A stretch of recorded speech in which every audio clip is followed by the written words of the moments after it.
বৈদ্যুতিক বাতি বা লাইটের উদ্ভাবক সম্পর্কে আপনি কতটুকু জানেন? যদি আপনি ভাবলেশীন উত্তর দেন তাহলে বলবো 1 সপ্তাহ নিজের ঘরে বৈদ্যুতিক বাতি জ্বালানো বন্ধ রাখুন। রাতের বেলা ঘর আলো করতে হারিকেন, মোমবাতি, প্রদীপ বা প্রয়োজনে মশাল ব্যবহার করুন। 1 সপ্তাহ পর আপনাকে আবার প্রশ্ন করা হলে আপনি উদ্ভ্রান্তের মতন জানতে চাইবেন কোন ব্যক্তি আবিষ্কার করেছে বৈদ্যুতিক বাতি। তাকে যে খুব মনে পড়বে তখন থমাস আলভা এডিসন, সেই ব্যক্তি যিনি পৃথিবীতে উদ্ভাবন করেছিলেন বৈদ্যুতিক বাতি, যা ছাড়া আজকের পৃথিবী কল্পনা করা আমাদের পক্ষে দুঃসাধ্য। আমেরিকার ইতিহাসের শ্রেষ্ঠ উদ্ভাবক থমাস আলভা এডিসন। তার 84 বছরের জীবনে যত আবিষ্কার বা উদ্ভাবন তিনি করে গেছেন তা যে কোনো বিজ্ঞানীর নিকট কেবলই স্বপ্ন। তার মোট পেটেন্টের সংখ্যা 1093টি, একক এবং যৌথভাবে। এই সাফল্যকে অবিশ্বাস্য বললেও কম বলা হবে। বৈদ্যুতিক বাতি, গ্র্যামোফোন, কাইনেটোগ্রাফ, পৃথিবীর প্রথম ইন্ডাস্ট্রিয়াল গবেষণায় সহ অজস্র উদ্ভাবন অন্য সবার মাঝে তাকে করে তুলেছে অনন্য। এসব তথ্যই প্রমাণ করে উদ্ভাবনের নেশায় কতটা বুঁদ ছিলেন Thomas Alva Edison. Thomas Alva Edison 1847 সালের 11 ফেব্রুয়ারি যুক্তরাষ্ট্রের ওহিও অঙ্গরাজ্যের মিলান শহরে জন্মগ্রহণ করেন। তার বাবা স্যামুয়েল এডিসন জুনিয়র ছিলেন ব্যবসায়ী, মা ন্যান্সি ইলিয়ট এডিসন ছিলেন স্কুল শিক্ষিকা। এডিসন দম্পতির ঘরে জন্ম হয় 7 সন্তানের, যাদেরই একজন থমাস আলভা এডিসন। তবে তাদের মধ্যে 3 জনই শৈশবে মারা যায়। জন্ম থেকেই যুক্তরাষ্ট্রে থাকলেও এডিসনের পিতা স্যামুয়েল ছিলেন কানাডার অধিবাসী। ম্যাকেঞ্জি বিপ্লবে জড়িত থাকার অভিযোগে তিনি কানাডা থেকে যুক্তরাষ্ট্রে ফেরারি হন। শৈশবে একবার মারাত্মক ব্যাধি স্কারলেট জ্বরে ভোগার সময় কানে ইনফেকশন হয় থমাস আলভা এডিসনের। এতে করে তার শ্রবণ শক্তি অনেকটাই কমে যায়। প্রাপ্তবয়স্ক হতে হতে তিনি প্রায় বধির হয়ে যান। তবে মজার ব্যাপার হলো, পরবর্তীতে কোনো এক সময় তিনি শৈশবের স্মৃতিচারণা করতে গিয়ে বলেছিলেন ট্রেন দুর্ঘটনায় তার কানের শ্রবণ ক্ষমতা কমেছিল। 1854 সালে এডিসন পরিবার ওহিও ছেড়ে মিশিগান অঙ্গরাজ্যে চলে আসেন। সেখানেই শুরু হয় থমাস আলভা এডিসনের প্রাতিষ্ঠানিক শিক্ষা, তবে মাত্র 12 সপ্তাহের জন্য। যে স্কুলে তিনি ভর্তি হন সেই স্কুলের শিক্ষকগণ এডিসনকে নিজেদের প্রতিষ্ঠানে পড়াতে আপত্তি জানায়। এডিসনের মা এই আপত্তির কারণ জানতে চাইলে শিক্ষকরা কেবল এতটুকুই বলেন, ডিফিকাল্ট টু আন্ডারস্ট্যান্ড। এডিসনকে তার শিক্ষকরা বুঝতে না পারলেও তার মা ঠিকই বুঝেছিলেন। তিনি ছেলেকে আর কোনো স্কুলে ভর্তি করলেন না, বরং নিজে স্কুল শিক্ষিকা হবার সুবাদে বাড়িতেই শিক্ষাদান শুরু করলেন। 11 বছর বয়স থেকেই জ্ঞান অর্জনের জন্য এডিসনের আর তার মাকে দরকার হলো না। ততদিনে তার জ্ঞান স্পৃহা অবিশ্বাস্য পরিমাণে বেড়ে গেল। তিনি বিভিন্ন বিষয়ের অসংখ্য বই পড়তে শুরু করলেন এবং স্বশিক্ষায় শিক্ষিত হবার প্রক্রিয়ায় নিজেকে সর্বতোভাবে যুক্ত করলেন। ভাবতে কি একটু অবাক লাগছে না যে ব্যক্তির নামের পাশে রয়েছে 1093টি পেটেন্ট, যার কিনা কোনো প্রাতিষ্ঠানিক শিক্ষাই নেই? এবার তবে বুঝুন প্রমথ চৌধুরী কেন বলেছিলেন যে প্রতিটি সুশিক্ষিত ব্যক্তি স্বশিক্ষিত।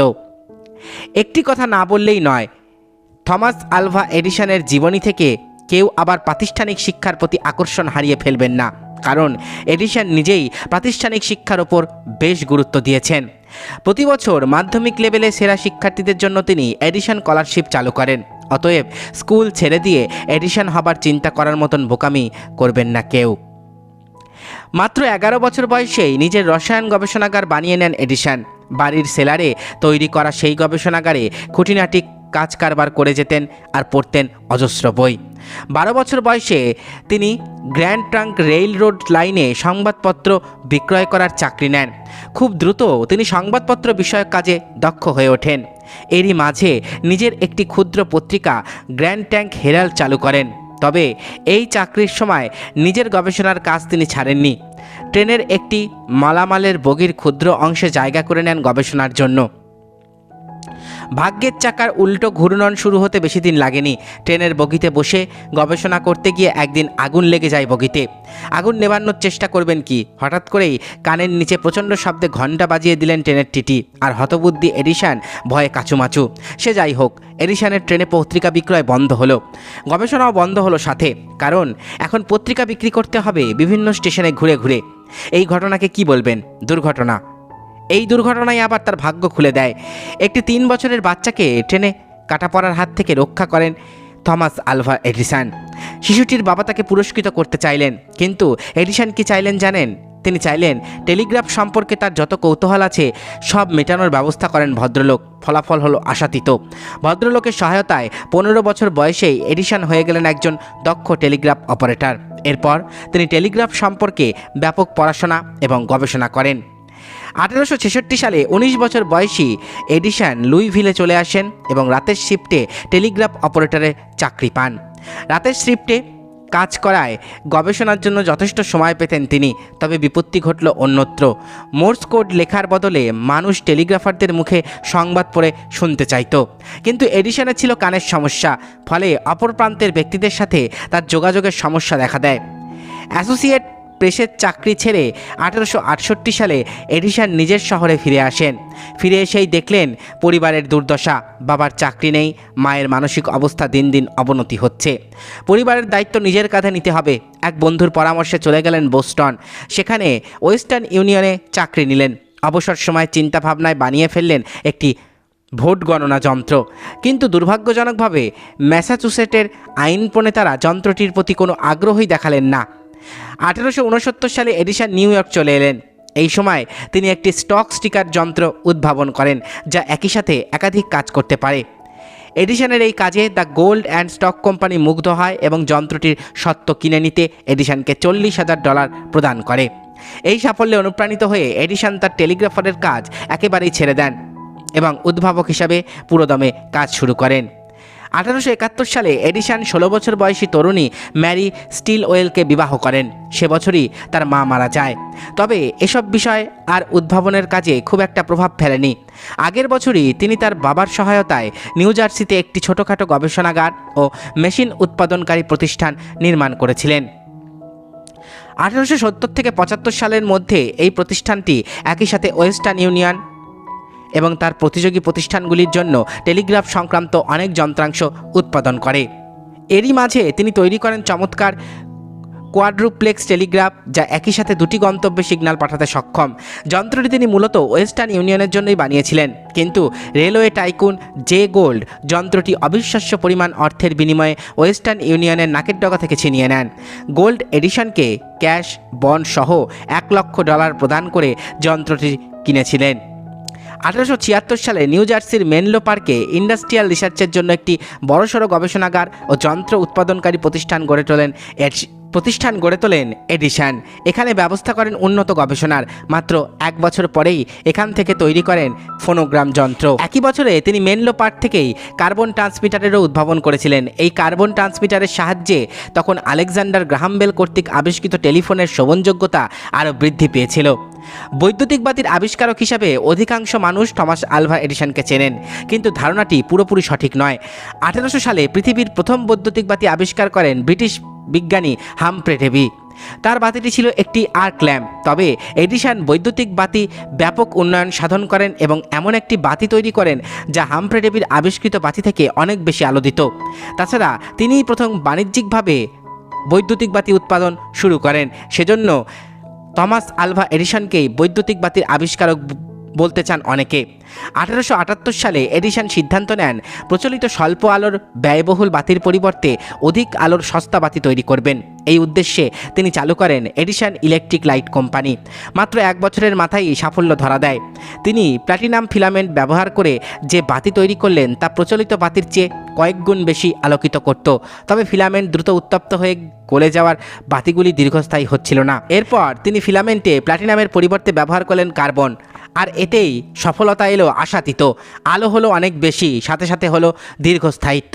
1881 সালে প্যারিস লাইটিং এক্সিবিশনের, 1882 সালে লন্ডনের ক্রিস্টাল প্যালেস সজ্জিত হলো এডিসনের নবনির্মিত বৈদ্যুতিক বাতিতে, আর এতে করে তার উদ্ভাবনের জনপ্রিয়তা আকাশ ছুঁয়ে গেল। 1884 সালে এডিসনের প্রথম স্ত্রী স্টিলওয়েল মারা যায়। 1886-তে তিনি মির্না মিলারকে বিবাহ করেন। তাদের ঘরে আরও 3 সন্তানের জন্ম হয়। একই বছর এডিসন ওয়েস্ট অরেঞ্জে একটি নতুন গবেষণাগার প্রতিষ্ঠা করেন। এই সময় একই সাথে তিনি বিশাল ভূসম্পত্তির মালিক হন। নতুন এই ল্যাবে ছিল একটি অত্যাধুনিক রসায়ন গবেষণাগার, একটি বৈদ্যুতিক যন্ত্রাংশ বিক্রয়ের দোকান, একটি লাইব্রেরি, ধাতুবিজ্ঞান গবেষণায় আলাদা একটি ভবন। এই সময় তার সবচেয়ে বড় সাফল্য হিসাবে আসে কাইনেটোগ্রাফ এবং কাইনেটোস্কোপ। KL ডিকসনের সাথে যৌথভাবে কাজ করে তিনি তৈরি করেন পৃথিবীর প্রথম এই মোশন পিকচার বা চলচ্চিত্রের ক্যামেরা। এই ক্যামেরা নামকরণ করা হয় কাইনেটোগ্রাফ এবং মোশন পিকচার দেখার জন্য যে যন্ত্রটি তৈরি হয় তার নাম দেওয়া হয় কাইনেটোস্কোপ। কাইনেটোস্কোপ আবিষ্কারের পর এডিসন চলচ্চিত্র বিষয়ে গবেষণা করেন। 1891 সালে কাইনেটোস্কোপের যে পেটেন্ট তিনি করান তা নিয়ে ঝামেলা বাঁধে সমসাময়িক আরও বেশ কয়েকজন উদ্ভাবকের সাথে, যারা এর পেটেন্ট দাবি করেছিলেন। মাঝে অ্যালকালাইন ব্যাটারি নির্মাণ করেও বেশ সাফল্য পান এডিসন। তার এই ব্যাটারি প্রাথমিকভাবে ফোনোগ্রামের কাজে ব্যবহৃত হলেও পরে সাবমেরিনেও ব্যবহার করা হয়। 1918 সালের দিকে চলচ্চিত্রের ওপর গবেষণা সেরে দিয়েছিলেন থমাস আলভা এডিসন। 1931 সালের 18 October Thomas Alva Edison new জার্সির ওয়েস্ট অরেঞ্জে নিজ বাড়ি গ্লেনমন্টে মৃত্যুবরণ করেন। মৃত্যুকালে তার বয়স হয়েছিল 84 বছর। এডিসন শুধু একজন সফল উদ্ভাবকই ছিলেন না, তিনি ছিলেন একজন সফল উদ্যোক্তাও। 11 বছর বয়স থেকে ঘরের কোণে ছোট্ট একটি ল্যাব বানিয়ে গবেষণা শুরু করেন তিনি। তা চালিয়ে যান জীবনের শেষ পর্যন্ত। বয়স যখন তার 80 কোঠা পার হয় তখন তার কাজের গতি কিছুটা কমে আসলেও বিখ্যাত গাড়ি নির্মাতা হেনরি ফোর্ডের সাথে মিলে আমৃত্যু গবেষণা চালিয়েছিলেন এডিসন। যে ব্যক্তির পোশাকে সবসময় থাকতো ভাঁজ, যার চুলগুলো এলোমেলো বই ঠিক হতো না, প্রাতিষ্ঠানিক শিক্ষা যার ছিল শূন্য, সেই থমাস আলভা এডিসন শিল্প বিপ্লব যুগের সভ্যতাকে একা হাতে যতটুকু এগিয়ে নিয়ে গেছেন তা কল্পনাতীত। তার জীবনের প্রতিটি দিকই অনুপ্রেরণাদায়ক। তবে সবচেয়ে বেশি অনুপ্রেরণা দেয় যে বিষয়টি, সেটি বলতে গেলে আরও একবার প্রমথ চৌধুরীর কাছে ফিরে যেতে হবে। সুশিক্ষিত লোক মাত্রই স্বশিক্ষিত।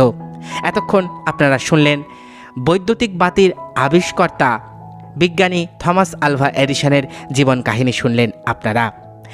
আশা করি ভিডিওটি আপনাদের ভালো লেগেছে। আমার চ্যানেলের ভিডিওগুলো যদি আপনাদের ভালো লাগে তাহলে অবশ্যই চ্যানেলটি সাবস্ক্রাইব করুন, পাশে থাকা বেল আইকনটি ক্লিক করে দিন যাতে পরবর্তী ভিডিও নোটিফিকেশান খুব তাড়াতাড়ি আপনাদের কাছে পৌঁছে যায়। আজকের মতো এখানেই শেষ করছি। ভালো থাকবেন সবাই। নমস্কার।